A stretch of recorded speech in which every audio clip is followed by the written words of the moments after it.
संपत्ति कुछ कर ली जाए, आपके ऊपर जुर्माना होंगे। ये इस नए कानून में लिखा हुआ। हम अपनी बात को रखे, आप सुने नहीं। हम हड़ताल की बात करें तो हमारे ऊपर जुर्म, ये हम लोग बर्दाश्त करने वाले नहीं। इस देश में अंग्रेज चले गए, अंग्रेजी चली गई, इंदिरा गांधी जैसी सरकार, मजबूत सरकार चली गई। अगर ये सरकार हमारी बात नहीं सुनेगी तो निश्चित समझ लीजिए कि खलक की आवाज को नज़ारे खुदा समझो, ये सरकार भी नहीं रहेगी। इस बात को समझ लेना चाहिए।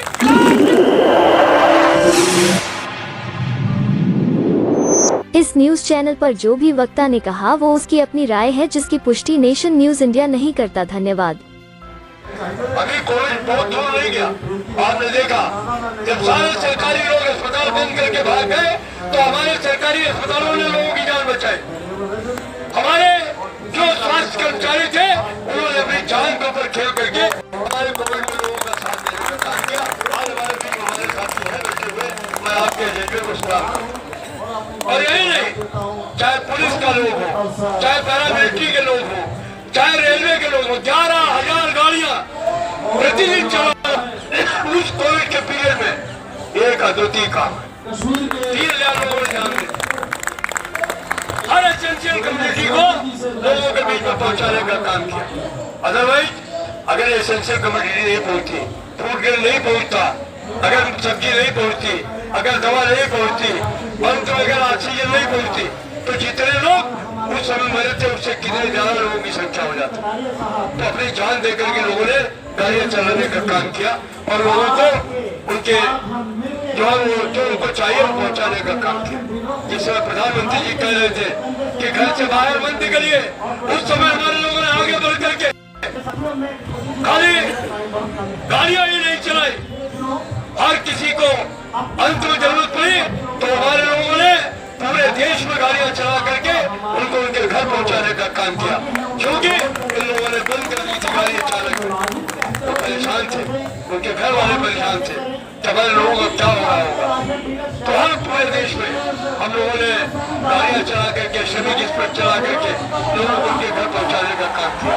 तो आज जो हम लोगों ने परिस्थितियां बनाई है, मैं समझता हूँ कि उनके बारे में लोगों को समझना चाहिए। हमारे जो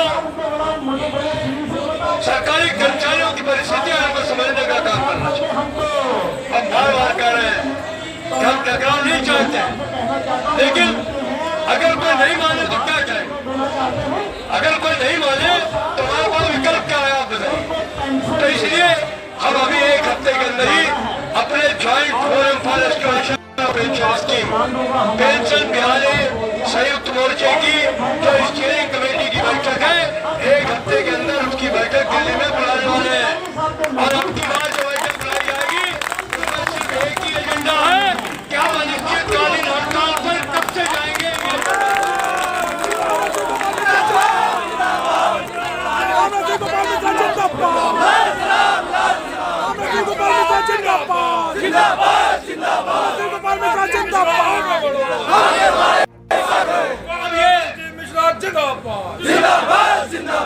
अब ये सरकार के ऊपर डिपेंड करता है कि वो फैसला कर ले कि वो टकराव चाहती है या वो शांति से समझौता चाहती है।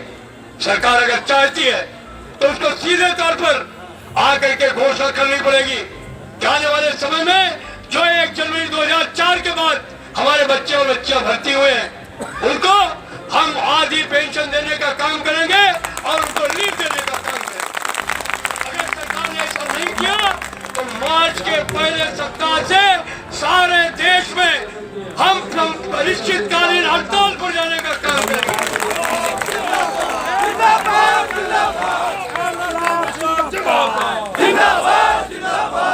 कांग्रेस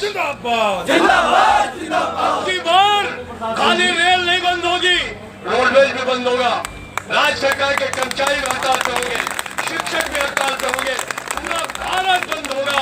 ऐसी ऐतिहासिक हड़ताल होगी जो आज तक इतिहास में हिंदुस्तान में नहीं हुई थी। वो हड़ताल हम लोग करेंगे।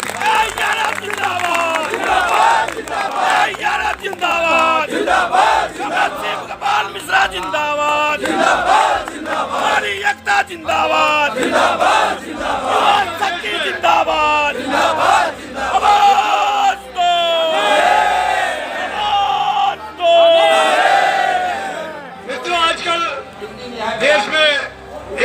बड़ी चर्चा है। आप बता सकते कहेगी एक चीज की बड़ी चर्चा है, अरे वो महारान की तो है, मोदी गारंटी की बड़ी चर्चा है, मोदी गारंटी की बहुत चर्चा है। उन्होंने का नारा है सबका साथ, सबका विकास, सबका विश्वास। ये जो हम बैठे हुए हैं, ये हमारी बच्चा है, हमारे पहले हैं, कोई बच्चे हैं, आप तमाम साथी हैं। आप कहीं भी विश्वास के किसी खांचे में आते हैं कि नहीं आते?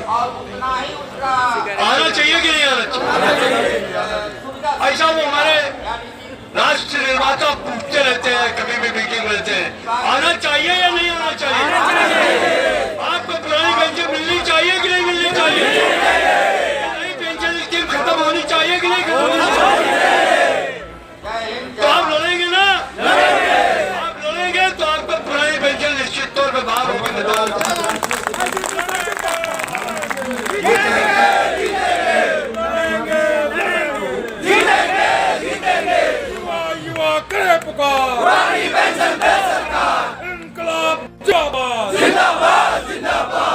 अभी कोई सिर्फ आदमी यहाँ होगा तो जाएगा पार्लियामेंट थाने में कि FIR करा के आएगा कि शिवगोपाल मिश्रा मिमिक्री कर रहा था।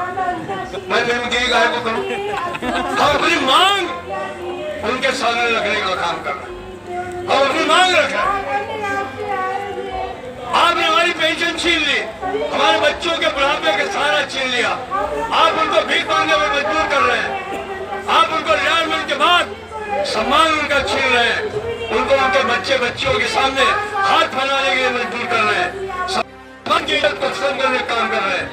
अगर कोई आपके सम्मान के खिलाफ लड़ाई करे, आपका सम्मान छीनने की कोशिश करे, आपका सम्मान को चुनौती दे, तो आप उससे लड़ाई करेंगे या नहीं करेंगे? सम्मान के साथ जीना है या नहीं जीना है? जीना है। आपको सम्मान के साथ जीना है या नहीं जीना है? जीना है। अगर सम्मान के साथ जीना है तो आपको निश्चित तौर पर लड़ाई करनी पड़ेगी, संघर्ष करना पड़ेगा। और वो समय आ गया, तैयारी कर लीजिए। पूरा फरवरी का महीना, पूरे एक जो आपके साथी हैं उनसे मिलिए, उनसे कहिए कि पूरा साल हो गया, हमने पूरा प्रयास किया। 21 जनवरी से लेकर के जब हम लोग मिले थे दिल्ली में, लेकर के अभी तक बराबर हम लोग संघर्ष करते रहे, अपनी ताकत को भी दिखाने का काम किया। लेकिन सरकार है, उसने हंसानी की फिल्म देख ली है कि हम नहीं सुधरेंगे, तो हम नहीं सुधरेंगे तो ये कर्मचारी है आपको सुधार देगा, चिंता मत करो।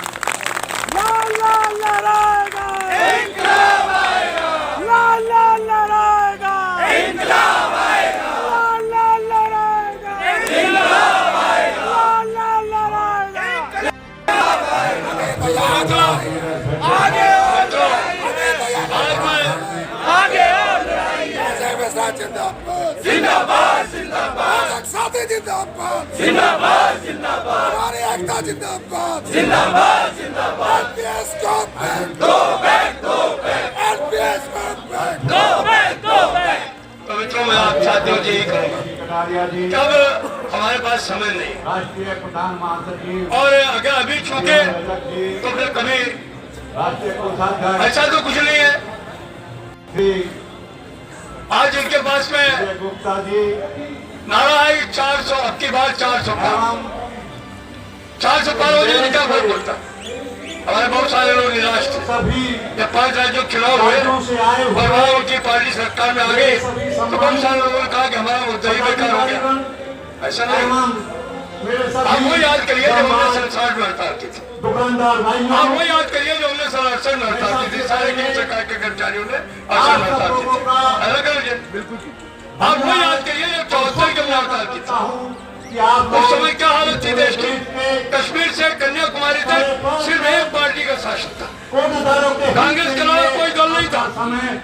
अभी तो 8 राज्यों में इनकी सरकार नहीं है, तो हमें सरकार की चिंता नहीं है, सरकार किसी दल की भी रहे, लेकिन हमें अपने मुद्दे पर लड़ना पड़ेगा। हमें याद है कि हमने 77 में हड़ताल की, हड़ताल के बाद देश के अंदर इमरजेंसी लगाई श्रीमती इंदिरा गांधी ने, और उन्होंने कहा कि हम इमरजेंसी क्यों लगा रहे हैं? उन्होंने कहा इसलिए देश साल की वो देश को कर्ज में धकेलना चाहते थे, देश की इकोनॉमी को बर्बाद करना चाहते थे। जाट साहब का भाषण छापा, इन्होंने कहा कि अगर 2 दिन के लिए दुर्गापुर और भिलाई की भट्टियां बंद कर दी जाए तो ये देश में जो इस समय माहौल है वो खराब हो जाएगा, गाड़ियां रुकेंगी, कोयला नहीं पहुंचेगा, बदलपुर के जो भट्टियां बंद हो जाएंगी, इनके दिमाग शून्य हो जाएंगे। ये जो मंत्री लोग यहाँ बैठे हैं, जाट साहब का भाषण था, छापा उन्होंने, लेकिन इतना जुल्म किया उस सरकार ने हमारी बहनों के साथ, हमारी माताओं के साथ। जिस तरीके से BSF, जिस तरीके से पैरामिलिट्री फोर्सेज इस्तेमाल करके हमारे बहन और बेटियों को, माताओं को बेइज्जत कराने का काम किया, उनके घरों में छापा डलवा करके। और कुछ गद्दार भी थे उस समय जिन्होंने हमारे पीठ में छुरा भोगने का काम किया। लेकिन उस सरकार के खिलाफ जब राम मन हुए लोग, तो आपने देखा इमरजेंसी लगाने के बाद जब वो चुनाव कराए उन्होंने, तो उस समय शैल चतुर्वेदी की कविता याद आ जाती है। शैल चतुर्वेदी क्या लिखा था? सुनो राम अंकल, बुलाओगे डंकल, गेहूं का दाना ढूंढते रह जाओगे। उस समय श्रीमती गांधी को एक भी मेंबर पार्लियामेंट जो है वो नहीं मिल रहा था नॉर्थ इंडिया में, और जनता पार्टी का शासन आ गया। और हमारा देखिए, जनता पार्टी का शासन आया, मोरारजी भाई की सरकार बनी, हम लोगों ने 2.5 लाख लोग लेकर के और वोट करके प्रदर्शन किया। क्यों? इसलिए कि हमारे जो मोरारजी भाई थे उन्होंने कहा कि हम जो है देश के अंदर नया श्रम कानून लाएंगे, जैसे ये नया श्रम कानून लाएंगे। कहते हैं श्रम कानून श्रमिकों के हित में है, खाली अडानी अंबानी और कारपोरेट्स के हक में नया श्रम कानून आया, ये बन गया तो इसके बाद यूनियन नहीं बन पाएंगी। ये बन गया तो आप हड़ताल की नोटिस देंगे, आपको जेल होगी। जिस यूनियन हड़ताल की नोटिस देगी उस यूनियन की मान्यता समाप्त होगी।